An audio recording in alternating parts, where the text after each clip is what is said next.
Salam alaikum. On va poursuivre la correction pour la partie 3. Donc je vais commencer par la question 71. Je donne un complexe. Alors je vais calculer ou bien l'argument ou bien le module. D'accord? Le z égale à 1 plus i, 1 plus racine de 2. 1 plus i, 1 plus racine de 2. Donc le module de R, c'est le module. Donc c'est 1 au carré plus 1 plus racine de 2 tout au carré. Ça donne racine de 4 plus 2 racine de 2. Or, l'argument, c'est quoi? L'argument, c'est arctangente de 1 plus racine de 2 sur 1. D'accord? Donc, arctangente de 1 plus racine de 2.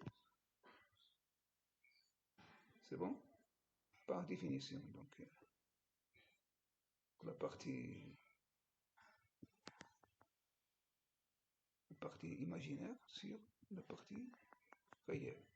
Ça, c'est la partie imaginaire sur la partie. D'accord?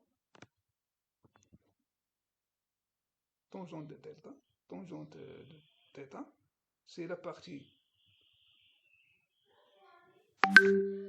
imaginaire sur la partie réelle. Donc, tangente, donc, je passe à la fonction réciproque, donc, est égal à tangente de 1 plus racine de 2 sur 1. C'est ça. Tangente, or, tangente de x sur 2, c'est 1 moins cos x sur sin x. Je remplace le x sur 2 par pi sur 8, c'est-à-dire pi sur 4 sur 2. Je prends c'est pi sur 4, d'accord? Pi sur 4. Donc, on aura la tangente pi sur 4, c'est 1 moins cos pi sur 4 sur sin pi sur 4. Donc, tangente pi sur 4, c'est racine de 2 moins 1. Et 1 plus racine de 2, c'est 1 sur racine de 2 moins 1. C'est égal à l'inverse de tangente pi sur 4, pi 8. On en déduit que tangente arctangente 1 plus racine de 2, c'est l'inverse. Donc, c'est pi sur 2 moins pi sur 8. Donc, c'est 3 pi sur 8. D'accord? Dans la volatilité trigonométrique de z, on a, qu'est-ce qu'on a? Z, c'est égal à r fois cos 3 pi sur 8 plus i racine 3 sur pi 8. Donc, on aura le r, c'est le module. C'est la racine de 4 plus 2 racine de 2. Passons à 72. On donne cette intégrale-là, et la différence égale à 2, et on veut calculer la somme. Alors, je vais poser u qui c'est f', donc la dérivée de u c'est f seconde. Et je vais calculer ici, donc c'est quoi? Donc je vais remplacer le f' sur u fois du. Donc u fois du, la primitive de cette fonction-là, c'est u carré sur 2 plus c, parce qu'on n'a pas les bornes. Donc on part de la primitive. Donc je remplace le u. Le u c'est quoi? C'est f' de x tout au carré sur 2 plus c. Donc on passe aux bornes 1, 2. Donc ça donne 8. Donc on sait que cette intégrale égale à 8. Et je remplace ça par la fonction primitive. Est égal à f' de 2 au carré sur 2 moins f' de 1 au carré sur 2 égale à 8. Ça, c'est une identité remarquable. Ça, c'est une identité remarquable. Par suite, donc, on va utiliser l'identité remarquable égale à 16. Et j'ai remplacé ici par 2. Donc, on aura la somme égale à 8. D'accord? 73. Qui appartient à R. Je prends cette somme-là. Si la suite est convergente, alors S1,4 égale à 4. La somme, c'est 4. On va chercher le Q, la raison. Donc, c'est une suite géométrique. Le premier terme, c'est Q, qui est différent de 1. Donc, si la raison, la valeur absolue de Q, elle est inférieure à 1, donc la limite de Q puissance 5 égale à 0. Donc, on remplace le Sn par sa valeur, c'est Q1 moins Q puissance n sur 1 moins Q. Et nous allons calculer la limite de ça. On a Q constante, et puisqu'il est inférieur, le module il est inférieur à 1, donc ça tend vers 0. Donc, cette suite-là, le Sn tend vers 4, tend vers Q sur 1 moins 4 égale à 4. Donc, nous avons une équation à résoudre. Donc, c'est Q sur 1 moins Q égale à 4, c'est-à-dire que le produit égale à Q, c'est-à-dire que Q, c'est 4 moins 4Q. Enfin, donc, je prends que Q, c'est 4 cinquièmes. D'accord, il est inférieur à 1. Positif inférieur à 1. Passons à 74. Donc, je prends cette intégrale-là.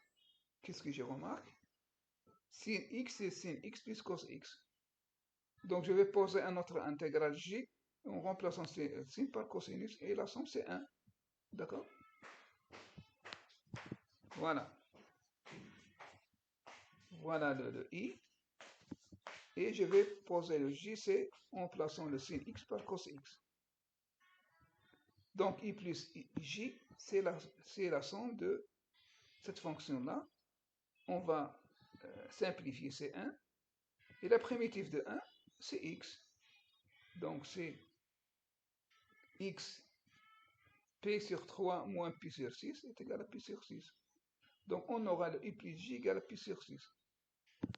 Et nous allons montrer que j est égal à i. D'accord? Par un changement de variable. En posant t égale à pi sur 2 moins x, et nous allons calculer les bornes x égale à pi sur 2 sur 6, donc t égale à pi sur 3. Et si x égale à pi sur 3, donc t égale à pi sur 6.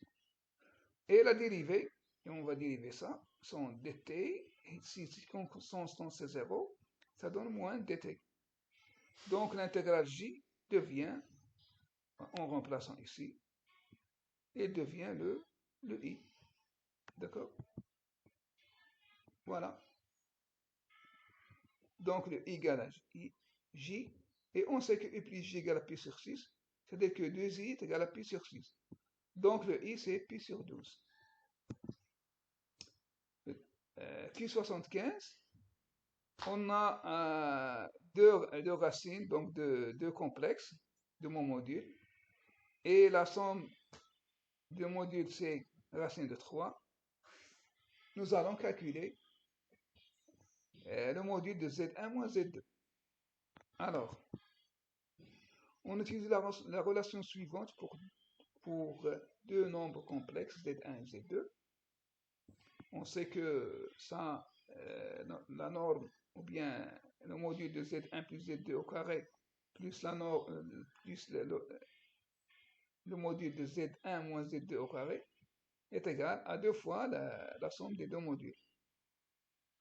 Comme module de Z1 égale à module de Z2 égale à 1, on n'aura que cette somme-là est égale à 4. D'après l'énoncé, on sait que le module de Z1 plus Z2, c'est la racine de 3. D'accord? C'est-à-dire que le carré, c'est 3. Donc, 3 plus module Z1 moins Z2 au carré égale à 4. C'est-à-dire que module Z1 moins Z2 au carré égale à 1. Puisque le module est positif, donc le module de la différence, c'est 1. Et voilà.